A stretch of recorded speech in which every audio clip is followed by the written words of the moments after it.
when you invest in a piece of property, do you look at location, only technical analytics, and ignore how the space makes you feel, or the essence of it, or the lighting, or the different features that really make it have a heartbeat? Well, that's what we've been taught. Real estate, you should invest in something that is a great location and is really important when it comes to analytics, and everything else is kind of disregarded. But today I have a guest who's in the real estate industry, and she's going to share her thoughts on that issue. So you know the drill. You got to stick around to learn what she has to say. Welcome to Waist Up Wardrobe. I'm Christine Vartanian, an attorney turned personal style expert and image consultant. As the founder of Jade House of Style, I am passionate about unveiling the inner confidence of my clients by developing their personal style and dressing them for success. But is getting dressed up still important in our virtual world? Well, that's where my experience can help with what I call Waist Up Wardrobe. Waist Up Wardrobe is a podcast for all things you need to conduct an outstanding Zoom meeting. It's about how to dress for the camera, but it's not just about the clothes. It's about everything you need to know to show up on brand and professionally for the camera. Join me in the Waist Up Wardrobe studio to discuss how to navigate this virtual world and dominate from behind the desk. Hello, Waist Up Wardrobe Nation. I am so thrilled to be here with our guest today. We are going to be delving into something that is not only practical, but can be of a lot of value, not only in your business life, but in your personal life as well.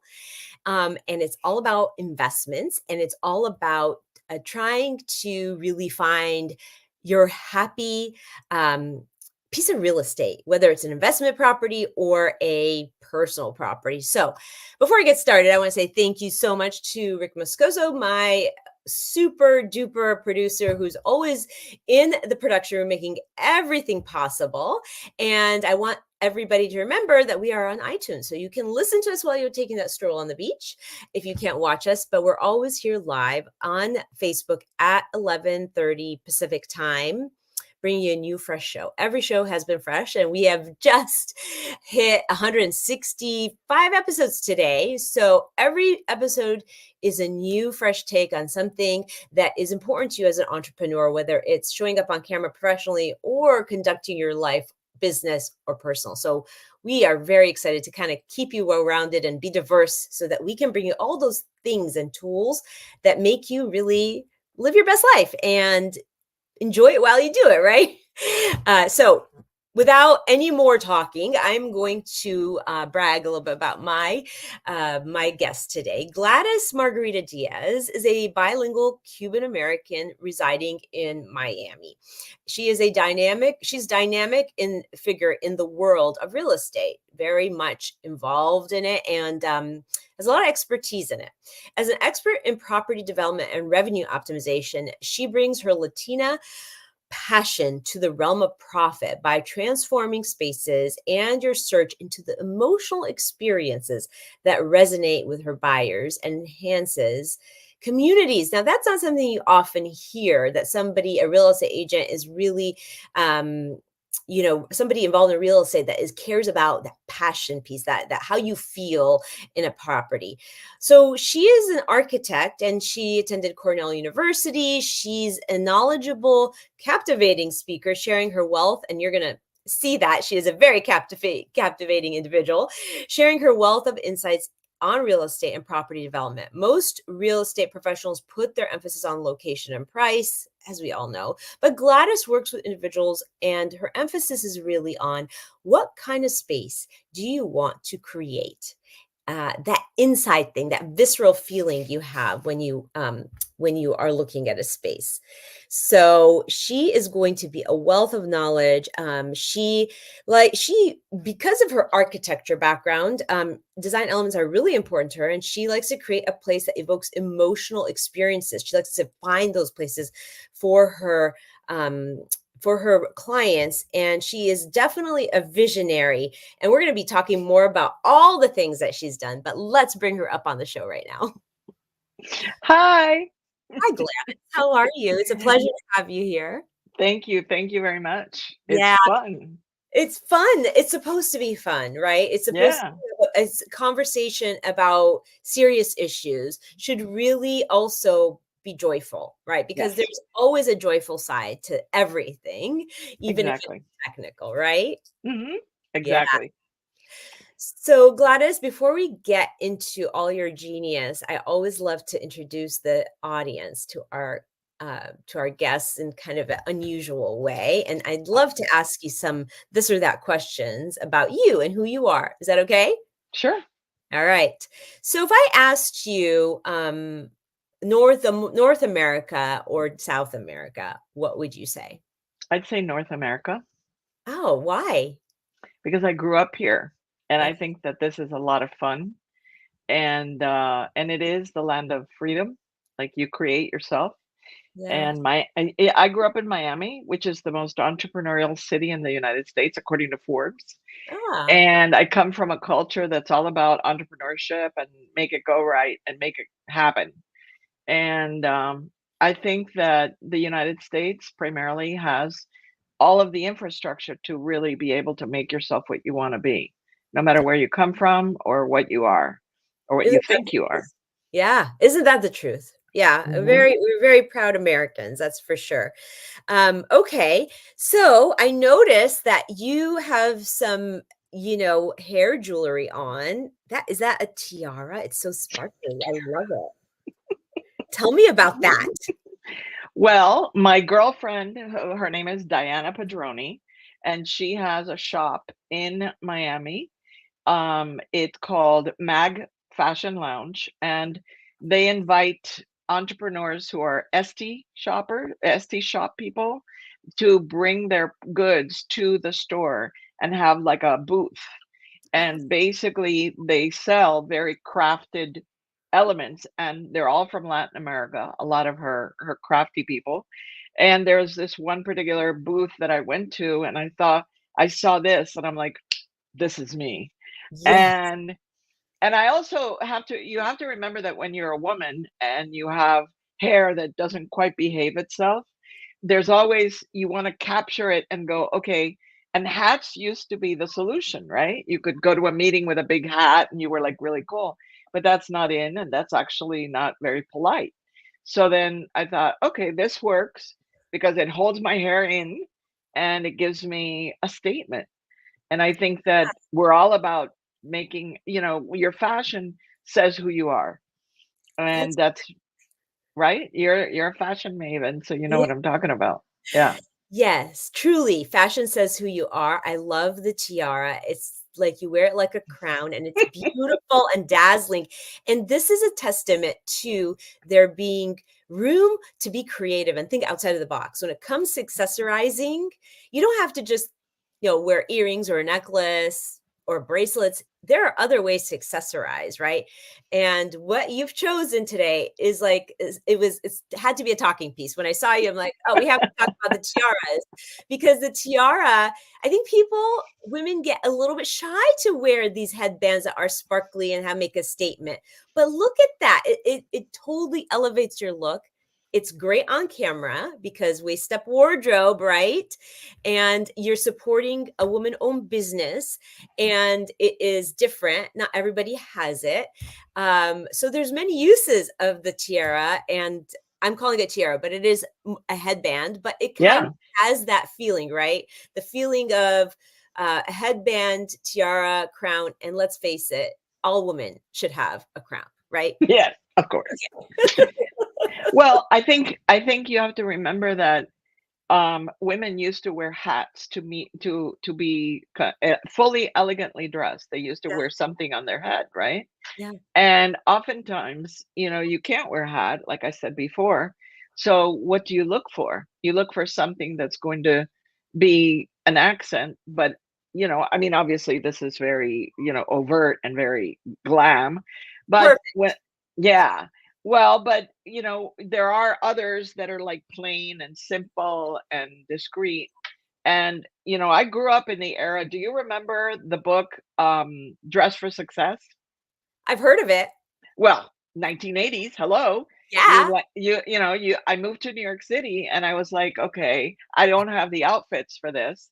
and I wanted to work I worked, at an organization that was in the Twin Towers, and I had to dress up, and it was like you wear the suit and you wear the jacket and the little bow tie, and aren't I prim and proper? And I think women always that was women trying to look like men in the business environment. And I think we have now the freedom to express ourselves. Yeah. And that's what I think. And obviously, when I go into a meeting, I wear a different type of headgear if I decide that that's what I need to do that day. Yeah. So I This is definitely, yeah. This is Waist Up Wardrobe, and you can do really anything you want. yeah, Yeah. and wear your bunny slippers. I love it. Gladys, we have so much to talk about. But I have to ask this or that question, because I was reading your bio and I was just compelled to ask this. Tiny houses or mansions? It depends on your pocketbook, number Okay. one, and your stage of life. Okay. In Okay. other words, mansions are good because they communicate, you know, power and the ability to entertain. But I think that they require a lot of cleaning and vacuuming and all that, and air conditioning. Yeah. And as costs go up in terms of power, you're like, do I really want to have 8 bedrooms? And who's going to really be in my house? So there's a moment in your life when you might want to have the mansion because you have 3 kids or 4 kids and they have friends, and you have your mother who wants to come and stay, and you have your sister who just got married and she and her husband want to come from wherever and they want to crash at your place. And then you can have like a lot of people in your house. That is what a mansion is for. And I think that that's a moment in your life when you're raising your children and getting, you're still like a very active person. And then if all your children go away to college and then they get married and all this, you might want to downsize, and might want to have a space that's a little more controllable. You might want to be in a neighborhood where you can hang out with all your neighbors, and Yeah. you want to be in a community, and you want to walk the dog and you want to be able to bicycle around and so on. So you may want to be in a smaller property that is in a community that has houses that are closer together, because mansions tend to have a lot of land, so you're distant from your neighbor. Yeah. And that's a plus point because you can have fun in the outdoors, but at the same time you're like, hello Very over far. there. Yeah, I know, spread out. But, so actually that you make a really good point. It really isn't so it's a lot about your place and your season of life, right? It seems Hmm. as though when you're saying that the bigger homes the versus a smaller home is really Hmm. about the season of your life. Of course, finances are always a factor, but Hmm. that sort of this amount of space one needs definitely depends on where you are. So, you are when I everything I read in your bio and other places about you is that you are a real estate professional that pays attention not just to the key features like location and that everybody always talks about, right? Location, location, location, a good investment. You also pay attention to the essence of the space, and you want to match your clients to the right space that resonates with them. Can you tell us a little bit about that? Well, there's 2 sides to that. There's the exterior, which is the neighborhood. Yeah, How do they feel in the neighborhood? What kind of a feeling do you want when you walk out the door? Do you yeah, wanna be in a high rise and you wanna go downstairs and you wanna walk to the corner and have a coffee? Or do you wanna go out and it's green and it's natural and you wanna walk to the corner, but you walk through a tree-lined street? There are different designs of neighborhoods, and neighborhoods are designed so that people feel a certain way, and I think that that is the first criteria, because you can change the physical aspect of a property, but you can't change the neighborhood. So you mm, pick the neighborhood first. And a lot of people make decisions, especially at a young when they're younger, where are the schools that you want to feel happy about sending your kid? mhm, And you want to be in the neighborhood that aligns with where is the school and how do I want to feel about when I walk out the door? Yeah. And those are the kind of things that that first you start with that conversation, Yeah. and then the second part of the conversation is, what style are you? Okay, because the United States has regional styles of architecture, and you can choose your residential experience to be how you want to feel in that space. And I'm gonna make a reference to a film called The Holiday, which is Cameron Diaz and Kate Winslet, right? Uh-huh. And each of them lived in a very different environment. Kate lived in the country in a beautiful stone cottage right on the field, and it was very romantic and cozy. And Amanda, the character played by Cameron Diaz, lived in a very open, modern, super duper house in LA. And so they had different lifestyles with different spaces that were aligned with their personality. And I Mm, think that that's what we talk I want people to think with. What kind of a space really reflects the kind of personality that you are, and what kind of spaces do you want? And if your property that you choose doesn't have the spaces that you want, you can always fix it. You can always bespoke it. yeah. You can knock down a wall, you can build a wall, you can do all kinds of magical things. So that's what it is. You Yeah. verse, you know. I love the reference to the movie. I'm gonna go watch the movie. I haven't actually seen that movie. I've seen bits and pieces of it. I know. I'm definitely okay. Okay, I'm gonna go watch it. But And you'll understand the reference. You'll I see the will. I'm difference. sure I Yeah. will. I'm curious now. So it's interesting. So some of the things I'm picking up on in your process and your philosophy is the season of life, right? And I Mhm. love this idea that you focus on the things that are constants that cannot change, like the neighborhood, right? The community. You can't change that around you. You can't take your dream house and put it in a neighborhood that is not resonating with you, because then you're really just ultimately not going to be happy, right? Right. But the opposite is okay, where if you just the constant being the neighborhood, the community, then you can actually shift and change all the things, in the house. I mean, that is changeable while the other things are constant. So I love that. Makes a lot of sense. So if we're talking about an investment property though, right? Somebody's buying a property to invest in it. Do you still walk them through that process of thinking about the not the measurable items like square footage and location, but the essence, that feeling you get in the space, or is it not as important?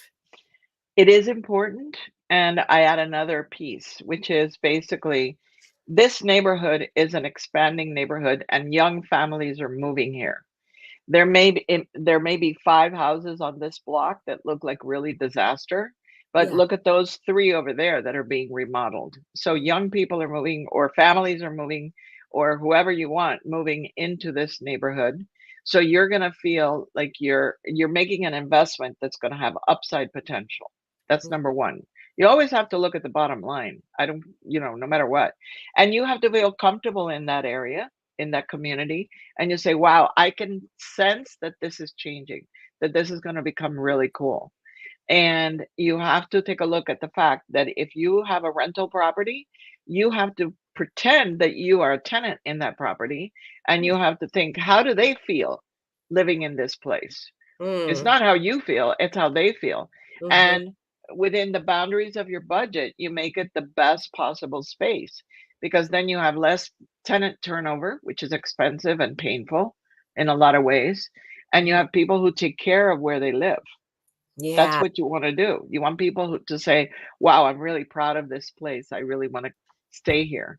Yeah, that is such a good point, because if you're not paying attention to how putting yourself in the shoes of a tenant, right? And thinking, okay, so you might be in a different season. Let's say you are, in your retirement life, but you are renting in a community where it's all young families, right? Mhm. So you want to probably attract more young families, and you want to make sure that they'd be comfortable there and happy there, because you wouldn't want to take a young family and put them in a more like let's say singles community or something like that, because you want them to be happy, and if they're happy they're going to stay, hence your investment will also be giving you back. Is that sort of the idea? Yeah, and not only that, it's kind of like who's investing in that neighborhood. And I'm gonna say, and I'm saying this because I have lived through a lot of different neighborhoods that have Okay. changed. I lived in New York City when Soho became Soho, when Chelsea became what it is now. When Barney's moved into the neighborhood, that's when it became hot, you know? Mm. And it took a while because I remember walking to my friend's loft and going through like the demilitarized zone, right? And I think that you always have to think that if you're going to invest, you want to invest in a place that's going to have a future. It's Mm, not like a mature, like you can always invest in an area that's already popular, but then you're also going to pay the price of that. So you have to think of what's up and coming and who is moving into the area and what kind of people are going to like living in this area. And so obviously Barney's attracts a certain public and the rest is history. right. And so I think that, here in Miami, I saw South Beach go from the place where Scarface walked around with a machine gun to Boogie Bucks apartments Yeah. that were really desirable and everybody wanted to come to South Beach. So you have to remember that neighborhoods have lifespans as well. And they have time periods that they expand and then they contract and then you have to look at the housing inventory. What is the property inventory? Most people don't realize, these older neighborhoods that might be depressed right now, it's because and they're also built close to the commercial area or close to the environment that is where the offices are, etc. Because they were built when the property when the city was founded. So they Mhm. have older homes, and yet you're going to have a trade-off. The older homes have smaller footprint. They're platted. Platted means when the city decides these are the lots and how they're going to be shaped. When that happens in 1930, by the way, then you know that the houses are going to be a little bit smaller, or maybe the neighborhood used to be like a vacation home environment. Where I live, these houses used to be vacation homes for people from the Midwest, and the Yeah. closets are like this big. And they had, oh, my bathing suit and my overcoat, and that's it. And so then when you want a family to move in there, you want to expand that closet. Yeah. And now it's more a family neighborhood. So Yeah. those are the kind of things you have to think with. Yeah. Okay. So I need a little bit more clarity on this idea, right? You're saying you need to look at the future of a community, but like people don't have a crystal ball. Do you have any tips on how you can predict that? What do the cars in the neighborhood look like? Okay, but like when Barney's moved in, right? Yeah. Was there something that foreshadowed that? That No, yeah. no, no, at all. It was basically, I mean, I don't know if you lived in New York City, but at that point in New York City's lifespan, because remember, it's like I said, a city has a lifespan. Yeah. At that point in time, that neighborhood used to be large footprint lofts because those were areas where the printing and the advertising agencies used to have back offices. They were Yeah. printing houses. So on 7th Avenue, you could get an apartment that was a loft for like a decent price. But downstairs, you had the Noose, which was the store where you bought your S&M material, right? And, things of that nature. And Yeah. you're like walking on the street and there's people here and there. And you're like, okay, this is New York City. I got to deal with it. And then Barney's moves in and you're like, "Oh my god, shopping's, Yeah. facility. Really Yeah. cool shopping." And then the coffee store next door comes in and then this other thing. So you watch the neighborhood as its evolution and the commercial, there's always an anchor Mhm. that sets the tone for the neighborhood. And that 7th Avenue, that was, definitely Barney's. And remember 7th Avenue, where the fashion world is further north on Yeah. 34th Street. Uh-huh. This was like 19th Street, 20th Street. So the also urban development happens in corridors along the main drag. So if you, then I'll tell you about Ocean Drive in Miami Beach. Ocean Drive at first was really, really popular, and the back streets going west, there were like little tiny buildings that were kind of depressing and then not in good shape. Yeah. So as Ocean Drive became popular, one block away, people would buy the building and fix it up. Then another block, and then all of a sudden it went to the other side of the island, Mhm. which is the Yeah. West Drive. So it's always about the anchor point. Mhm. It's like a pebble in a pond. It Yeah. creates ripples Yeah. all around it. And you look for the big splash and then the pebbles that are going to happen around it. And that's where you want to be. You want to be in the ripple. Yeah.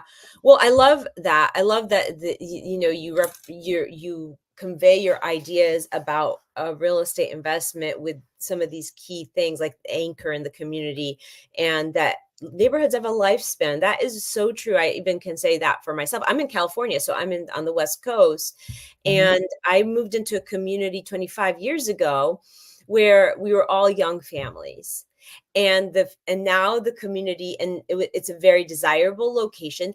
So the kind of everybody grew up, people stayed in their homes pretty much for the most Mhm. part, and now you see a lot of these as empty nesters, and the new young families moving in feel a little bit like, wait, where are all the kids, so totally Right. makes sense, totally makes sense, the lifespan, and then sort of seeing that cycle again, as the empty nesters start moving out and younger families come in. But that's so interesting, and um, I really love the idea that it's important to you as a professional real estate in that industry to really have people focus on these other things that they might not think about right away, and Mhm. you end up moving into a space that isn't aligned with you and your essence and your style, and then you're like, ah, kind of like, my neighbor who moved in with two toddlers, and really everybody around her is empty nester. It's a beautiful neighborhood. I mean, it's a great place to live, but she wants other kids that can play with her kids, right? So yeah, it really does make a difference in the way that you make a decision on that. I want to, before we wrap up, I want to touch a little bit on your your architecture background. And I also want to add that you and I like have this really cool synergy because you talk about spaces feeling good as a real estate professional, and I am in the business of making spaces feel good. Like I create sanctuaries for my clients, places where are on brand for them, where it feels like them. So I really feel that synergy, and I've always wanted to be an architect. So so I feel like there's a lot of synergy there. But after you became an architect, and then you went into the finance sector in New York. Um, why, why did you make that shift? Tell me about that. Well, before I went to Cornell, I worked in Miami for several offices, and Okay, I actually dropped out of school, worked full time, saved my money, and then I had the money to go to school. So I see. that was kind of the thing. And I had studied locally in Miami, and I had the ability to get a job doing drafting, which is like the entry level for any firm. And so I could earn enough money to be able to save up for tuition, and that's how I got there. Uh-huh. And so I had a perspective of what an office is like, what it's like to practice, who the people are that run the office, and so on. And I did architecture undergrad, and then I stayed for graduate school, and I did my master's in urban planning and design. So it was combining contextual design, which is about cities and Mm, neighborhoods. mm, mhm. And what I told you about the anchor point and the ripples is something that we talked about all the time, because when you're doing development, your advisor is the urban designer architect, has to think about, if I'm building a building in this area, how is it going to affect the surrounding community? And Yes. so that was kind of my thing.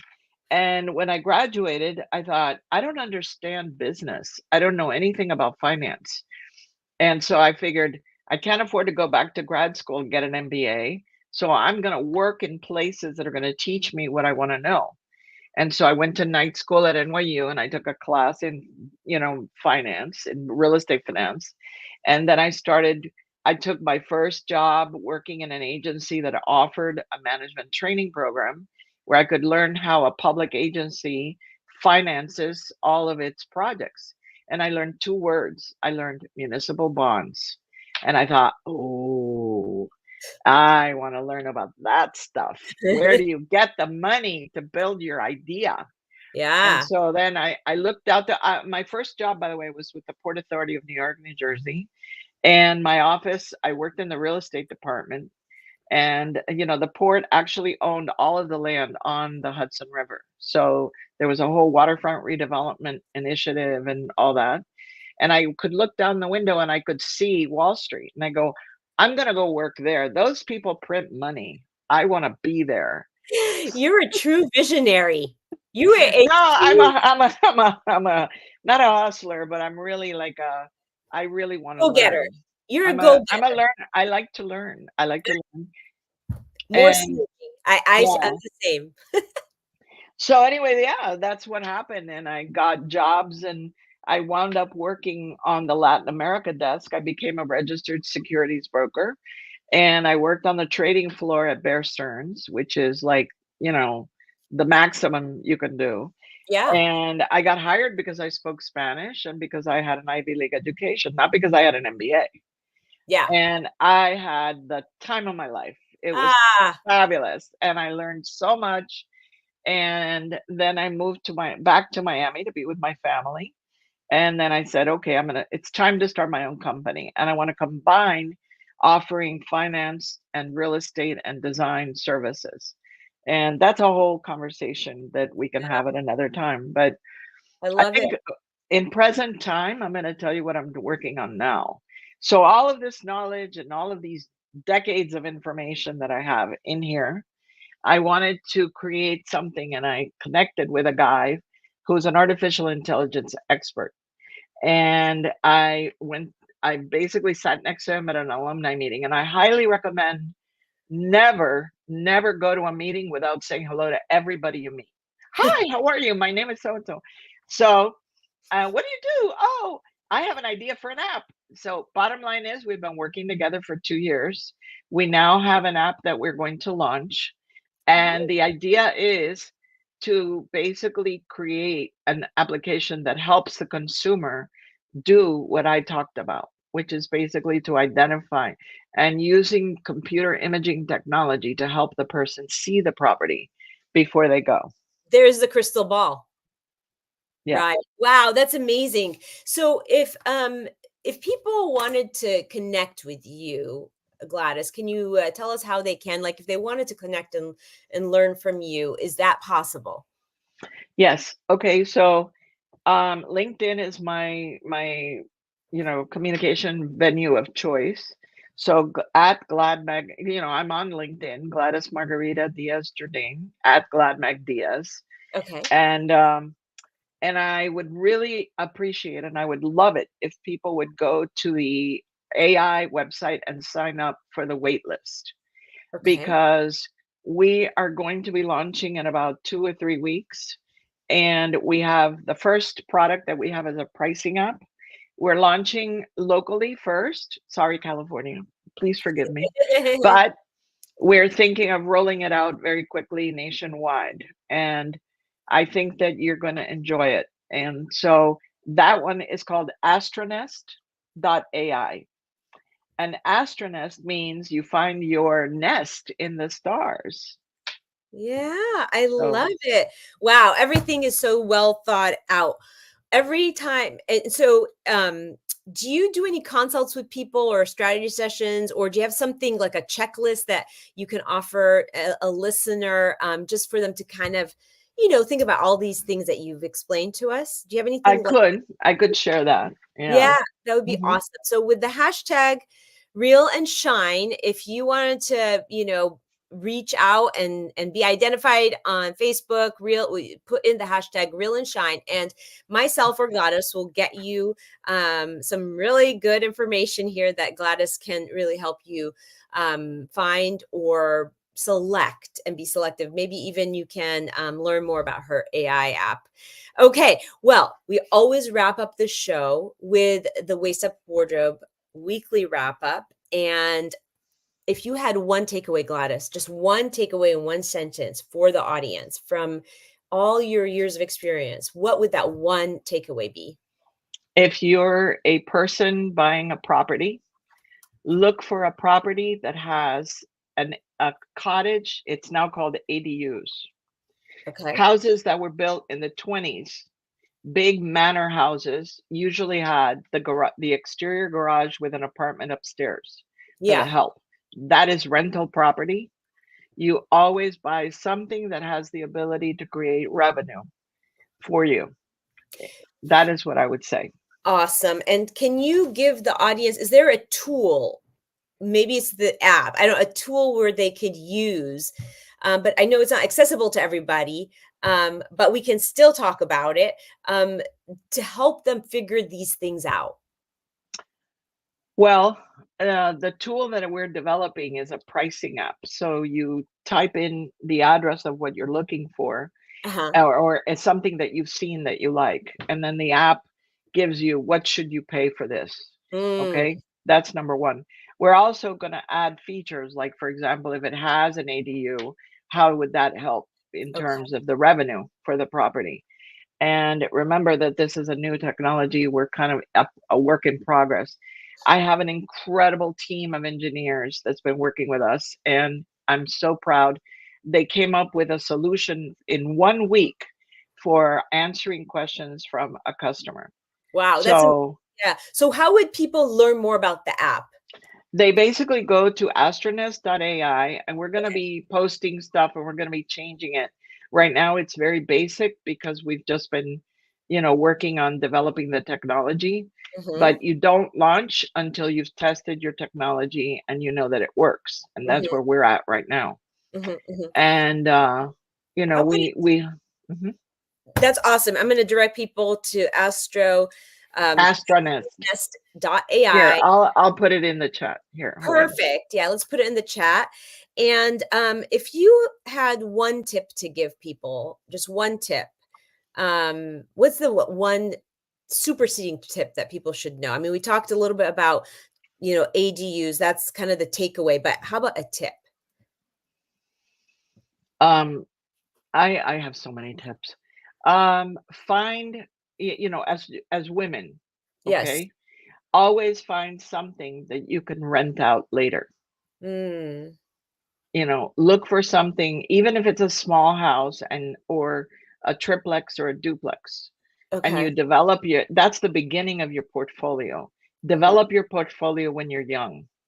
It sounds like everything we should invest in should Mhm. have something that will produce income producing, like the ADUs or a triplex, duplex, or something that you can later move on from and rent out. That's really good advice. And finally, let's put people right into action. If we want to give somebody an action item that's easy, that they listen to this show and they thought, I'm going to go and start doing something to move the needle forward, what would that thing be?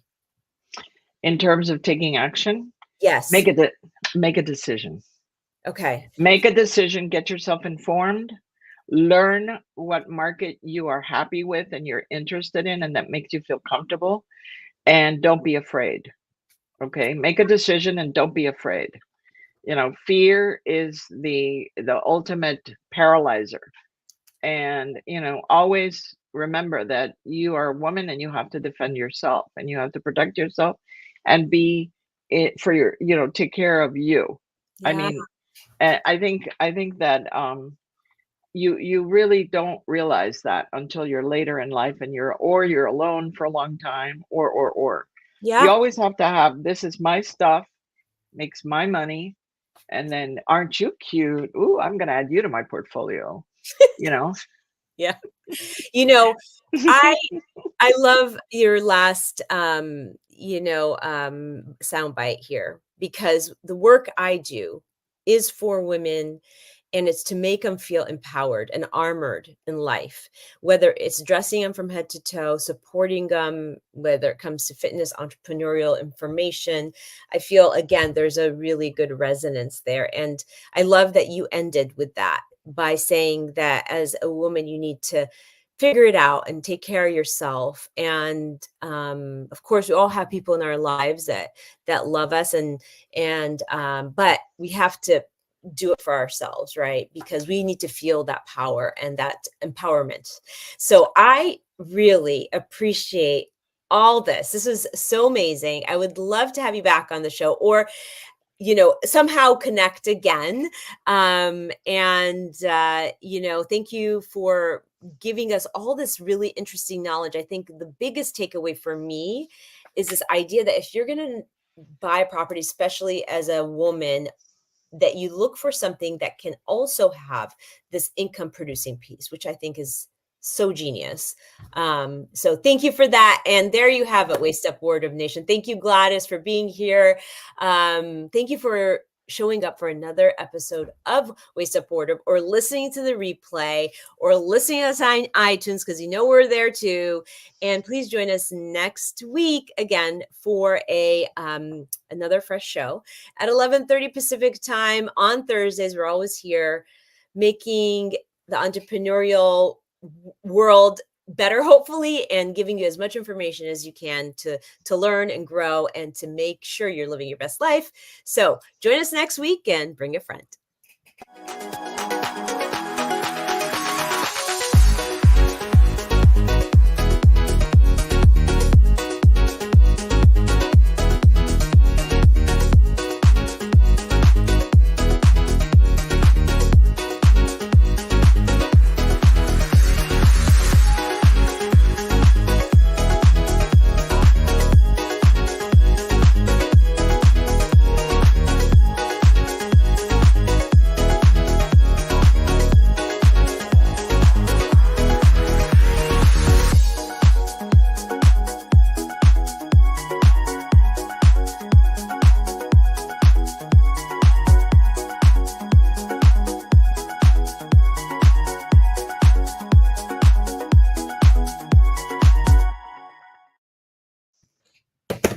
Hello. How was that for you?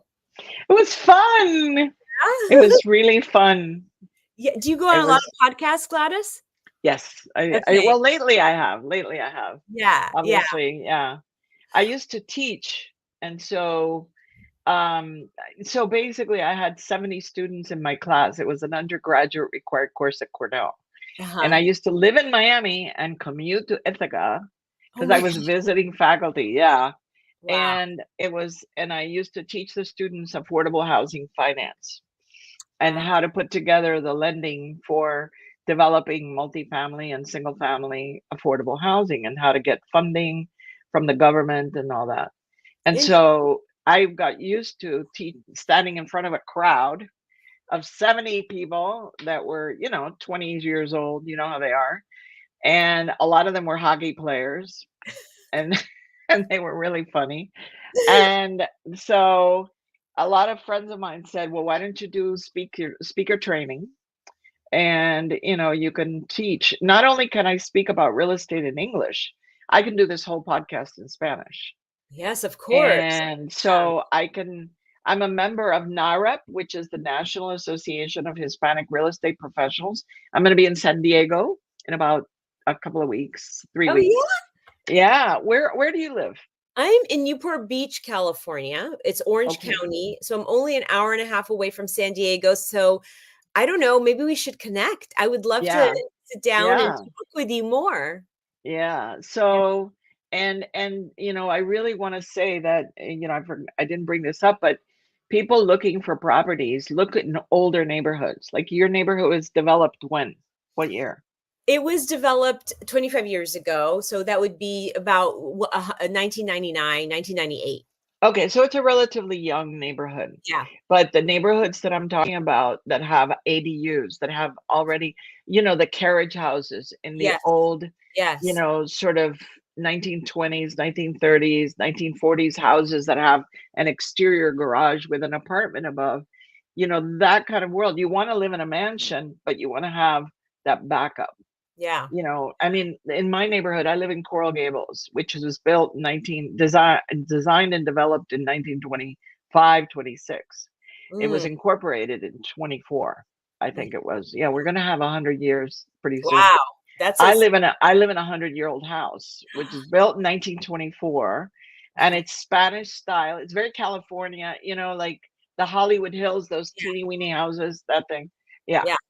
Wow. And I'm very, and I call it urban suburban because I'm close to a lot of the commercial centers. I can basically walk 4 blocks to a shop, to a grocery store. I can walk 7 blocks and get on a bus and go downtown. Um, Very central. it's very central. I'm just south of the airport. Mhm, So mhm, our city has a lot of international companies, mhm, and I have a historic landmark property. mhm. So it's actually a village made out of coral rock. So it's 5 cottages, a 4-car garage, my house, and a single garage. So I have about 8 structures on the property. So It's you're one living you live what I you live I live what I preach. No, because I think about it, and I think about young people starting out, and they want to buy a nice house, but they can't quite afford it, and so on. The second structure actually helps to diminish the amount of mortgage that you pay, because it's contributing to the mortgage payment. I don't yeah, know if you're aware of that, but yeah, yeah. Yeah, of course. Yeah, no, that's so excellent. I'm all about it. And we're working really hard on all the tools that we're creating, and I hope to be in California eventually, because I learned English in Mountain View. Ah, okay, Yeah. well, we have to connect. I will contact you offline so we could see if we can get together. I'd love to do that. Yeah. Yeah, yeah. I love your energy, and I love the concept of waist up wardrobe. Thank you. And I think there was something that I wanted to talk about, empowerment. It's basically find yourself, I wanted to give the analogy as follows. When you're on an airplane, it says, when the oxygen tank drops from the ceiling, put your mask on first. Think about it. Yeah. You are the mother, you are the wife, you are the center of the family, and you got to be, your oxygen mask has to be on in order for everybody around you. Who do your parents call for help? Yeah. Who do your in-laws ask for help? Yeah. Who do Yeah. your kids, Yeah. mom, my car doesn't start, what am I going to do? That's if you have a teenager. Mom, I mean, think about it. You are the center of the universe, and you're the spiritual guide of your family. So Yes. you have to always be like, That's so true. And that, again, resonates with everything that I do, my mission, my philosophy. So we are definitely going to have to go offline. Let's bring Rick back into the studio, or let's let Rick bring himself back into the studio. hey, like, Hey, Rick. Hey, Where are you streaming from today, Rick? I'm at the lodge. Oh, I see. So Rick, he usually has a studio, but he's on what they call that, on set or on location. On location. You're on I don't location. know. Yeah, it looks like a cool space, by the way. This is a game room, so Yeah, it's really cool. And yay for you for volunteering. yeah. Yeah. Yeah, no, he loves that. It's like his second home, right, Rick? Yeah, it feels like it, huh? Yeah, yeah, yeah. Well, yeah, you're always there, but he Yeah. does really good work there. So Yep. anyway, any comments for Gladys? Gladys, do you have any feedback for us as a show? Anything we could do better? I mean, I'm sure there's a lot, but No, I love how structured you guys are. Oh, You've got your sequences down, and if there's anything, I would have wanted to talk a little bit more about the app, because that's kind of yeah. like my future. I've Yes. invested 2 years of blood, sweat, and tears on it. Yeah. And I like the idea that I'm slapping, the VCs in Silicon Valley upside the head, because I'm way over the age limit for the founding company people. Yeah. But you don't get 40 years of information. I've worked in all 3 pillars of the built environment. Yeah. And you don't get this kind of information in 5 years. You get it after, decades of doing stuff. Experience in doing it. Yeah. I mean, you've got the wealth of knowledge, and now translating it into something that can help the masses because of all this knowledge you hold. Yeah. It's a legacy. It's my legacy project. Of I course. mean, think about it. Yeah. I'm at that point and You're I'm sitting here. inspirational. Yeah. How can Yeah. I help others benefit from what's in here, Totally. You're very inspirational, Gladys. Thank you for Thank you. being on. I'm going to be in touch with you because I want to have other conversations with you, and I definitely want to see if we can connect. I'm going to hook you up with the lady where I got these. I would love that. Please do that. Yeah, we'll talk. We'll talk about all of that. We're going to talk about real estate, accessories, fashion, all sorts of things. Okay. Okay. Bye. Thank you. Thank Bye. you. Bye. How do I do this? Click here. StreamYard. Okay. Bye. Okay. All right. That was good. Definitely somebody I would connect with. Lots of resonating factors there. So let's do the speedy recap. Okay. Yeah. All right. When you are ready. Okay. I just want to get my thing.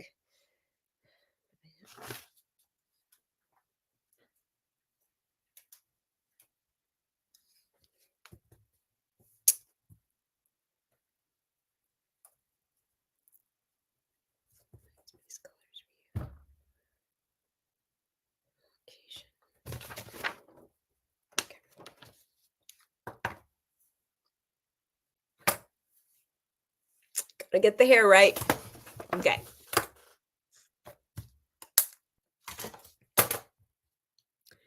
Profit and passion in your real estate.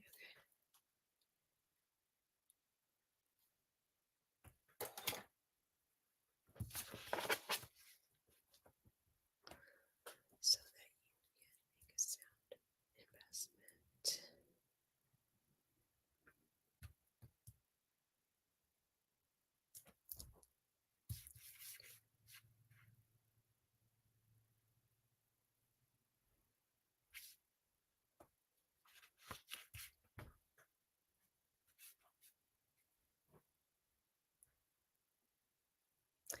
Want to learn how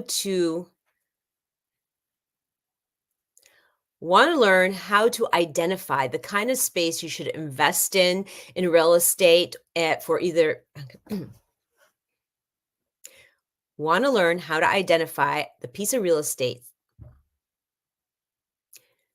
Want to learn how you can identify the pieces of property in real estate that you should invest in personally or for investment purposes so that you can be and acquire the most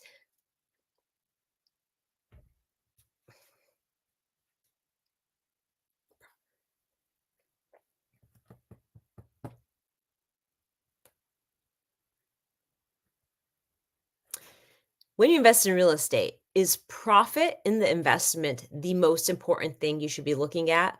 While that might be true, it is important for you to look at the quality of investment when it comes to measurable factors like location and community. There's also finding out and figuring out how that space feels from a very visceral space so that you can end up with investment property that is a knockout that will bring you so much promise in the future. Is that good? Yeah, that'll work. Okay. Buyer for a rental property.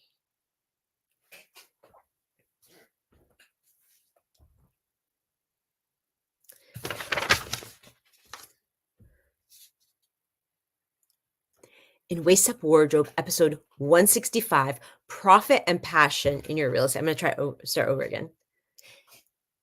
In Waist Up Wardrobe.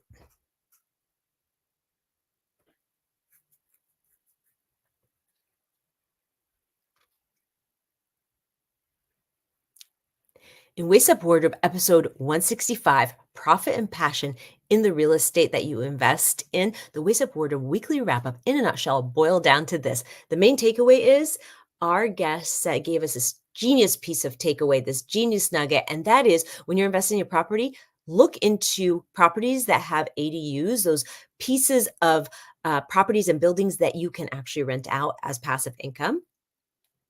How does that sound? Do I do it again? Try it one more. Okay. In waste in episode 165 of Waste Up Wardrobe, Profit and Passion in Real Estate Investment, the main takeaway was when you're looking at buying a property, don't dismiss the ADU start over again.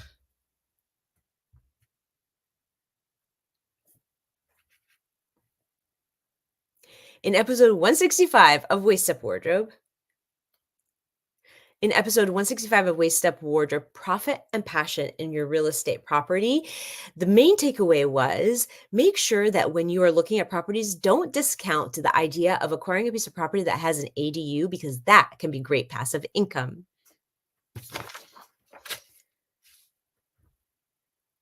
Astranest.ai. The tool that our guest told us about is this new innovative tool. It is an app that she's creating and has really put her blood, sweat, and tears in. It's called Astranest.ai that helps you with pricing housing property. Women, something to rent later. Develop. Tip. And the tip that she gave us is especially for the women entrepreneurs out there, or the women in general, is that when you're investing in a property, make sure you acquire something that has a piece of passive ability. So it could be a duplex, a triplex. It could even be a house that's transitional for you that you can actually rent out down the line. Or don't forget those ADUs, those pieces of property that have spaces that can be rentable very easily, that are very popular these days. And finally, I'm just going to go into finally. Yeah, that's fine. Okay. And finally, our biggest piece of advice that came from our guest today is don't be afraid. Don't be afraid to take action. Don't be afraid to research and make a decision when you're looking into, I'm going to start again.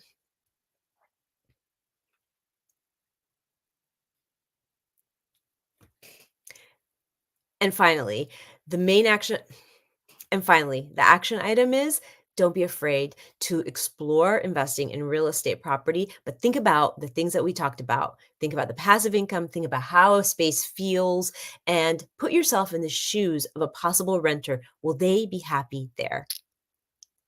Is that good? Yep. Okay, let's cut